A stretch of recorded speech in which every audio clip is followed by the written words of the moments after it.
তাই সব আগামী 12 তারিখ আমি বড় মজলুম, আমি বড় নির্যাতিত। 18টা বছর সাতকানিয়া লোহাগাড়া আসতে পারি নাই। যেই লোহাগাড়াতে আমি না আসলে এই লোহাগাড়াতে আমার খুব খারাপ লাগতো। সেই লোহাগাড়াতে 18টা বছর আসতে পারি নাই, সাতকানিয়া আসতে পারি নাই। ও আমার দেশবাসী, আগামী 12 তারিখ দেশ এবং জাতির স্বার্থে নতুন বাংলাদেশে করার জন্য আপনাদের দুয়ারে এসেছি। 11 দলীয় ঐক্যজোট আর জামাত ইসলামের প্রার্থী হিসাবে আপনাদের সবার কাছে দাঁড়িপাল্লা মার্কায় একটা ভোটে ভিক্ষা চাই।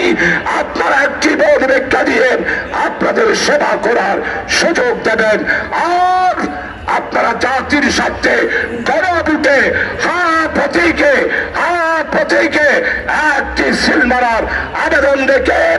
আগামী 2 দিন ঘরে ঘরে গিয়ে মা বোনদেরকে আর সালাম দেবেন। আজকে তো মনে হয় লোহাগাড়া করো কোনো মানুষজন নেই, বেগুনে নাই। ওরে আল্লাহ, গোড়া ফুল সেই মিছিল আলহামদুলিল্লাহ আল্লাহর সিদ্ধান্ত কি হইতে নইলে পুরো ফলের স্লোগান দিতে পারে। চল এখন স্লোগান দি, নারায়ে তাকবীর, আমার দেশ তোমার দেশ, আমার দেশ তোমার দেশ, ক্ষমতা না জনতা, ক্ষমতা না জনতা, আজাদি না গোলামি, দিল্লি না ঢাকা, দিল্লি না ঢাকা,